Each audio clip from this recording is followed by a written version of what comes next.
عدلیہ کی طرف سے حالیہ دنوں میں دیے گئے 2 فیصلوں نے تحریک انصاف کے لیے بوسٹر کا کردار ادا کیا۔ ویسے تو تحریک انصاف کو ابھی تک الیکشن کا میدان یعنی لیول پلینگ فیلڈ میسر نہیں، اور دوسری جماعتوں کے برعکس پی ٹی آئی کو جلسے جلوس اور کارنر میٹنگز کرنے میں بھی مشکلات کا سامنا ہے۔ تاہم سپریم کورٹ نے پہلے سائفر سے متعلق جو فیصلہ کیا اس نے تحریک انصاف کی قیادت اور ورکرز کی انتخابات سے جڑی امیدوں کو بڑھا دیا۔ پروگرام ہڈن ٹروتھ سے آپ کی خدمت میں حاضر ہوں کرن خان۔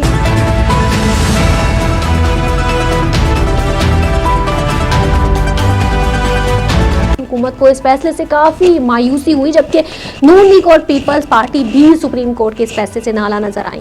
سائفر کے متعلق سپریم کورٹ کے فیصلے کے چند گھنٹوں بعد الیکشن کمیشن نے تحریک انصاف سے انٹرا پارٹی الیکشن کے کیس میں بلے کا نشان واپس لینے کا حکم نامہ جاری کر دیا۔ اس فیصلے کو عمومی طور پر ایک سخت فیصلے کے طور پر دیکھا گیا اور یہ امید ظاہر کی گئی کہ اعلیٰ عدلیہ الیکشن کمیشن کے اس فیصلے کو ریورس کر دے گی۔ گزشتہ روز تحریک انصاف کی درخواست پر پشاور ہائی کورٹ نے ایسا ہی کیا اور الیکشن کمیشن کے بلے کے نشان کا تحریک انصاف سے واپس لینے کے فیصلے کے خلاف حکم امتناع جاری کر دیا۔ کچھ عرصے سے کہا جا رہا ہے کہ بلے کا نشان ممکنہ طور پر بیلٹ پیپر پر نہیں ہوگا، لیکن جن بنیادوں پر بلے کا نشان تحریک انصاف سے واپس لیا گیا اس کی ٹائمنگ اور فیصلے کی نوعیت پر کئی سوال اٹھ رہے ہیں۔ اگرچہ الیکشن کمیشن کے فیصلے سے تحریک انصاف کے اندر ایک مایوسی کی سی صورتحال جو ہے پیدا ہوئی ہے، پر پشاور ہائی کورٹ کے اس فیصلے نے تحریک انصاف کو بلے کا نشان واپس دے کر پی ٹی آئی کے رہنماؤں اور ورکرز میں ایک نیا جوش اور ولولہ پیدا کر دیا۔ ایک ایسی صورتحال جس میں جہاں نون لیگ تمام تر ریاستی سہولتوں کے باوجود میدان میں کہیں نظر نہیں آ رہی اور شاید یہ امید لگائے بیٹھی ہے کہ اقتدار ان کو بغیر کچھ کیے تحفے کے طور پر دیا جائے گا۔ تحریک انصاف کو بلے کا نشان واپس ملنا اور ان کے کئی ورکرز کی طرف سے کاغذات نامزدگی جمع کروانا پی ٹی آئی کے لیے بڑی کامیابیاں ہیں۔ ابھی الیکشن کوئی 6 ہفتے دور ہیں اور اس دوران دیکھنا یہ ہے کہ تحریک انصاف اپنے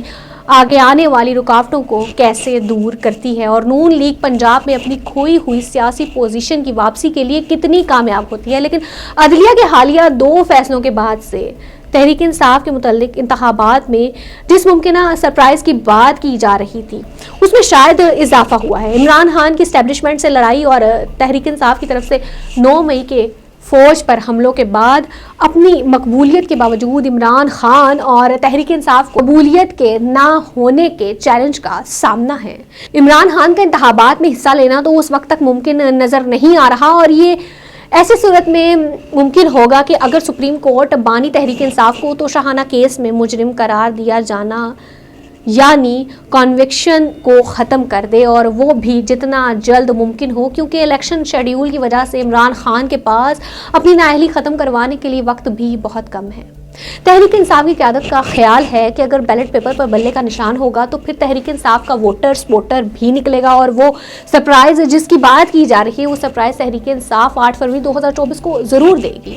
البتہ جس قسم کی لڑائی عمران خان نے مول لی اس کے تناظر میں ایسا ہوتا مشکل نظر آتا ہے، لیکن اگر تحریک انصاف کے رہنماؤں کو سرپرائز کے متعلق اتنا یقین ہے تو پھر ان کو چاہیے کہ قبولیت کے لیے اپنے اختلافات مقتدرہ سے ٹھیک کریں اور ایسے اقدامات اور بیانات سے اجتناب کریں جس سے فوج مخالف تحریک انصاف کے بیانیہ یا تاثر کو تقویت ملتی ہو۔ یہ میں پہلے بھی کہہ چکی اور اب بھی کہہ رہی ہوں کہ اگر تحریک انصاف نے اپنے معاملات ٹھیک نہ کیے اور فوج مخالف تاثر کو ختم نہ کیا تو الیکشن میں سرپرائز کی صورت میں کس قسم کی صورتحال پیدا ہوگی اس کا اندازہ لگانا مشکل نہیں۔